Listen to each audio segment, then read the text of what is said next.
So I was dilly-dallying this morning, making breakfast, hanging out. I was like, we got plenty of time. My parents aren't landing until 1. And then Will comes running in his boat and is like, Cat, you gotta get a move on. The boatyard is flooding. The car already has 6 inches of water on it. Like, get going.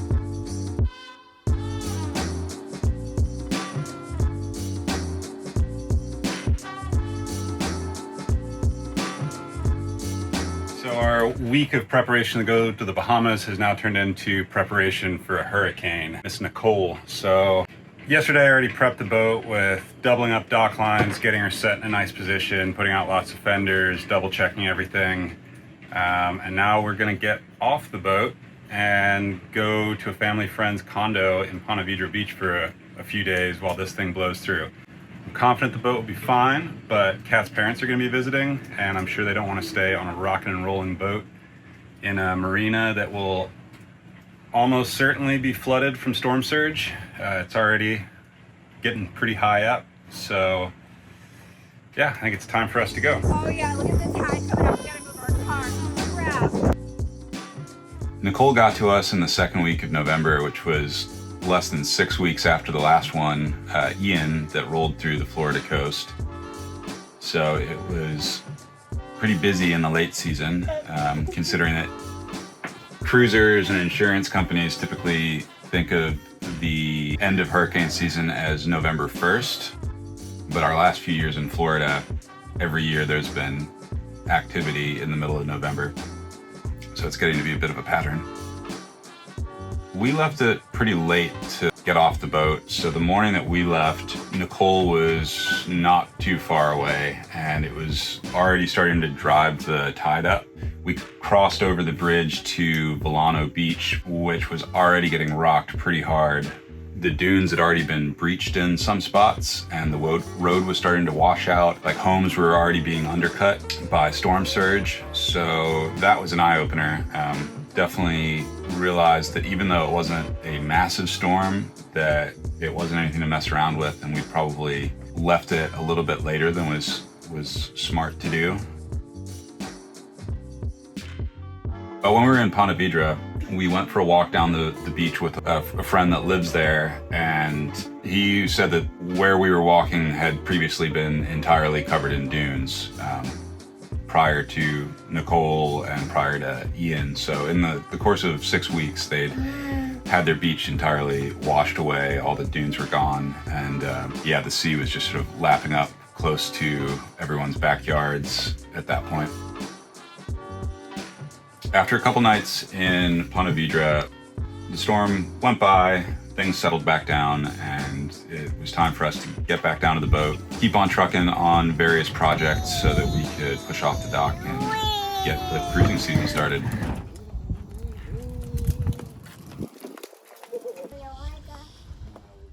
All right, so we're having a little fridge trouble. Worked fine all of last season, but after leaving it sitting turned off for the last few months on the hard, went to turn it back on. It initially cooled down, but then stopped being cold. It's just sort of sweaty in the 50-something degree range.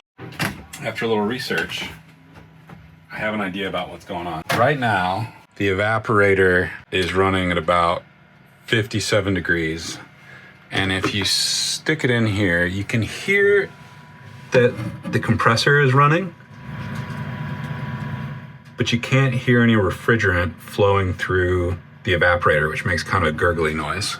This little trick I learned is that there can be things in the refrigerant, the Freon, that can block the capillary tube, which is a really, really narrow tube.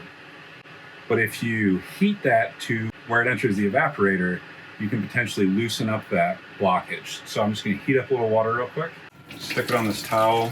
As soon as I put this hot towel onto the capillary tube, you'll start to hear the refrigerant gurgle. So that suggests to me that maybe there's some condensation inside of there that's freezing up. And so now let's see what the temperature is. So my guess about what's happening is that there's condensation that's freezing, that's blocking the flow of refrigerant. And so by warming up that area, temporarily unfreezes that condensation refrigerant starts flowing through the lines again. The plate cools down, but then it freezes some more moisture and blocks itself again. Okay, I've been on the phone with lots of very nice people at Go-To Marine and Ahoy Captain and Climate Control USA or something. There's definitely moisture in the lines. This is really common with Frigo Boat.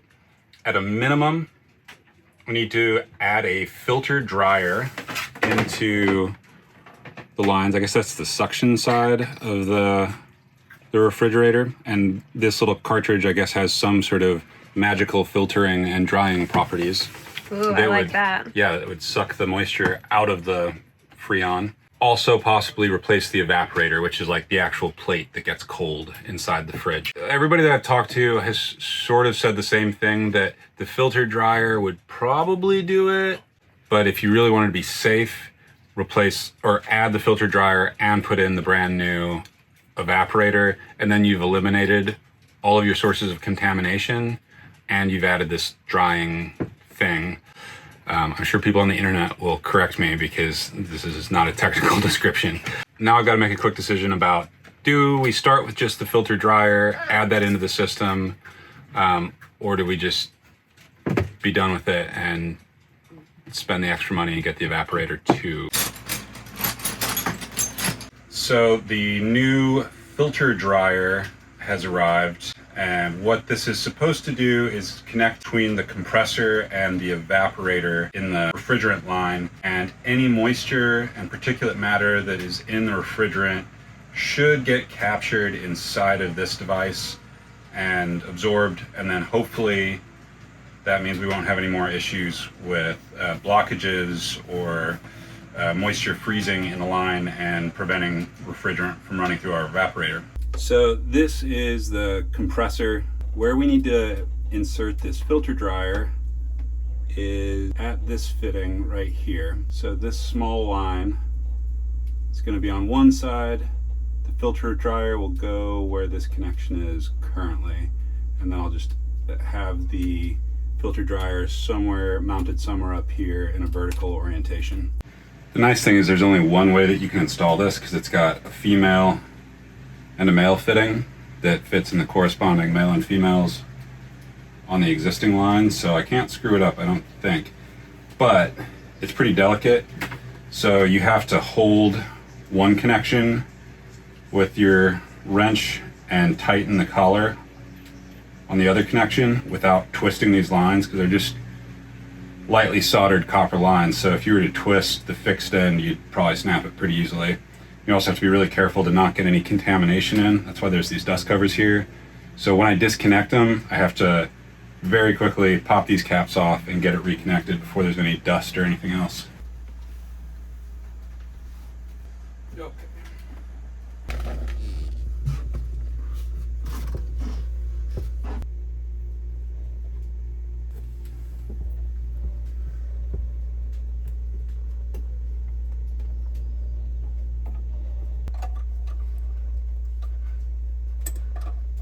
Okay, I got connections separated with not too much trouble, so now I'm gonna try to get in there and install the filter dryer. Okay, installation is complete. Got the two new connections here and here. And that's the filter dryer, obviously, and I just mounted it to the wall. So now I think I'm gonna extricate myself from back here. We'll turn the system on, and then we will see how it goes. Okay, it's been on for a couple of minutes. We're gonna just take an initial look. So I can hear the gurgling, so that's positive. That means there's refrigerant flowing all the way through it. It's not getting gummed up. So right now it's already at about 26, 25, 27. Okay, another 10 minutes has passed, so we're gonna take a look and see if it's still going. 14 degrees, 13, 12, 11, 13. I'm tentatively optimistic. We may be back in business. We debated about replacing the entire evaporator plus adding this filter dryer because I was just concerned about, I really wanted to take care of this before we start moving in another week or so. just because everything gets harder once you're in the Bahamas. After talking with the Frigo Boat tech department, I asked if I install the filter dryer without replacing the evaporator, is there any chance that I can like over contaminate the filter dryer to where, like, if it doesn't solve the problem, then I would still have to resort to buying an evaporator and having to get another new filter dryer because I had contaminated this one. And they said, no, that's not a thing. Try the filter dryer first, and if it doesn't work, then replace the evaporator. And because they have evaporators on hand in the US that could get to me in like a day or two, I felt like it was worth saving the $400 and just try the filter dryer first, plus save half a day of installation, realistically a day of installation. So that's why we ultimately just decided to spend the $200 on the filter dryer alone and see what happens. Fridge project sorted. It was time to get off the boat and have a little bit of fun in St. Augustine. Where are we going? We're gonna go reunite with Everyday Saturday and Exodus after 4 months now. We're bringing a pizza party with us, a bunch of beer. It's gonna be great. It'll be like 13 or 14 of us. Are you excited to see your friends? Yeah, Yeah, me too. Cheers. Monday Never and Everyday Saturday reunite. Reunited. Yay!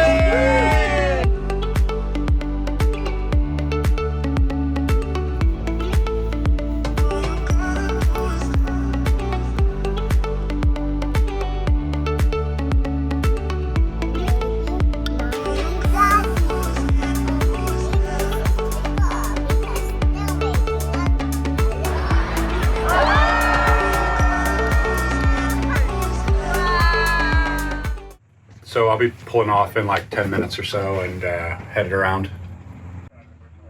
Okay, great. All right, I'll call you on 7-1. We're gonna finally leave the dock today and move the boat in a meaningful way for the first time in 4 months or something. So we're gonna pull out of here in a few minutes and drive just like 3 miles around the corner to the St. Augustine Municipal Mooring Field.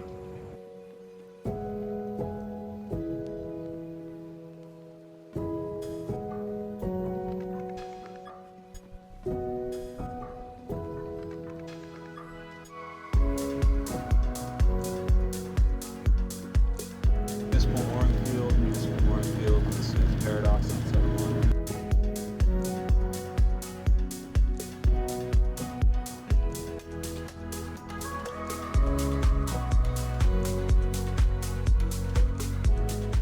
All right, we made it. Off the dock. Come on over here. Say hello. Duck down. Because I said it for me. There you go. Hello. Hey. Off the dock, babe. Yeah. First time in months. I was a little nervous getting off the dock. I was like, do I still have what it takes? I'm never not nervous screwing around near other boats. Well, usually goes fine. Yeah, and now we're just going to wait for the next weather window and head to the Bahamas because it's getting cold. Even in Florida, I'm ready for a bathing suit. Yeah, no kidding, but I don't think it's going to be quite as simple as going straight to the Bahamas from here. We're probably going to go down to West Palm Beach or something on the next weather window with a northerly component wind, but that's no good for crossing the stream, but it'll get us to Palm Beach, and then we can wait until we got something southerly, ideally southwesterly, and then we can head across the stream and over to the Berry Islands or wherever we end up going. Yeah, let's get going. Let's go, let's go.